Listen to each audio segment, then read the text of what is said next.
अब हम आते हैं पास्ट कंसिडरेशन के कॉन्सेप्ट के ऊपर। अब पास्ट कंसिडरेशन क्या होता है? पास्ट कंसिडरेशन ये होता है जहां पे कंसिडरेशन पहले इंसान कर देता है एंड उसके बाद प्रॉमिस आता है। For example, A is a person A is a person जिसने बी का वॉलेट ढूंढ लिया एंड ये बी के पास जाता है उसका वॉलेट लेके। अब यहाँ पे obviously B is happy and वो ए को बोलता है कि अब आपने मेरे को ये वॉलेट वापस किया है, I will pay you 500 rupees. लेकिन उसी टाइम में देता है ये बोलता है कि 2 महीने बाद आपको मैं 500 रुपए पेटीएम कर दूंगा।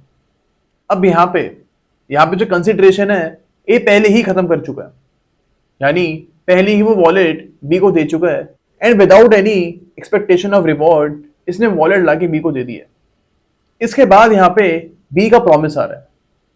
अब ऐसी सिचुएशन को हम बोलते हैं पास्ट कंसिडरेशन। यहाँ पे कंसिडरेशन पहले ही पास्ट में ही दे दी गई थी। अब जो पास्ट कंसिडरेशन होती है ये 2 टाइप की होती है। पहला टाइप तो ये है जहां पे कंसिडरेशन जो है ये वॉलेंटरी तरीके से दी गई थी। For example, A is a person इसका बच्चा बी जो है ये नदी में गिर जाता है। B actually falls in the river.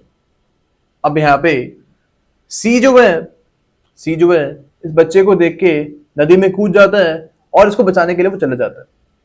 C actually jumps in the river to save B. अब यहाँ पे होता क्या है, यहाँ पे हैप्पी एंडिंग होती है और सी एक्चुअली में बी को बचा लेता है। अब इसके बाद बी की जो पेरेंट है दे बिकम हैप्पी और ये सी को कुछ पैसे प्रॉमिस करते हैं। अब यहाँ पे सी ने एक्चुअली वॉलेंटरी तरीके से बी को बचाया। ए के पेरेंट्स ने सी को नहीं बोला था। तो ये हमारा 1 टाइप ऑफ पास्ट कंसिडरेशन हो गया। अब सेकेंड टाइप क्या होता है? अब सेम फैक्ट्स को हम थोड़ा मॉडिफाई करते हैं। सपोज ए जो है बी के पेरेंट, इन्होंने सी को जाके रिक्वेस्ट करी है that please save my child. यहाँ पर उन्होंने पैसे की कोई बात नहीं करी थी कि आपको मैं इतना रिवॉर्ड दूंगा, ऐसी कोई बात नहीं हुई थी। सिर्फ ए ने यहाँ पे सी को रिक्वेस्ट करी है। अब यहाँ पे सेम यही चीज होती है, सी कूदता है रिवर में और बी को बचा लेता है। इसके बाद ये एक्चुअली प्रॉमिसेस टू पे सी सम रिवॉर्ड। अब यहाँ पे आप देख रहे हो कि ए की रिक्वेस्ट में सी रिवर में कूदा था। तो ये हमारा second type of past consideration हो चुका है।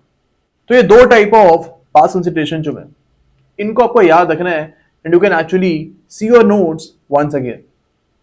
अब यहाँ पे आपको याद रखना है कि जो first type of past consideration है, जो हमने first type of past consideration discuss करी है, this type of consideration is not valid in England.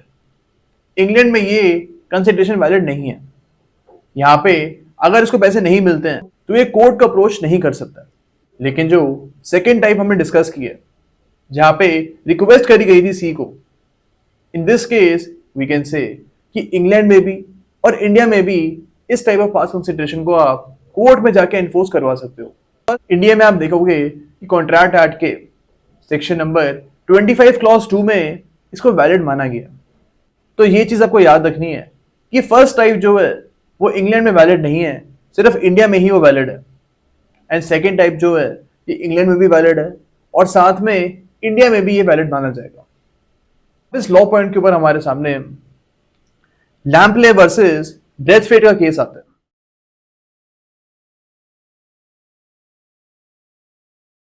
अब इस केस में जो क्लाइंट है इसने लॉयर को बोला था that if my case goes to the appeal, if my case goes till the appeal, then actually I will pay you the money। यानी अगर मेरा केस जो है ये अपील में जाएगा तभी आपको मैं फीस दूंगा। ओके, अब in this case the case actually goes to the appeal.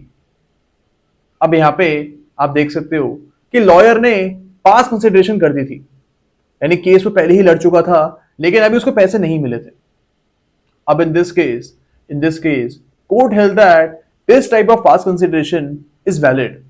ये इंग्लिश केस है एंड यहाँ पे बोला गया था that this type of past consideration is valid in England।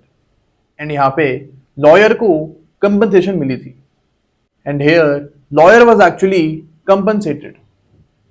Okay, तो ये कुछ चीजें हमको इस पूरे कॉन्सेप्ट पे याद रखनी है।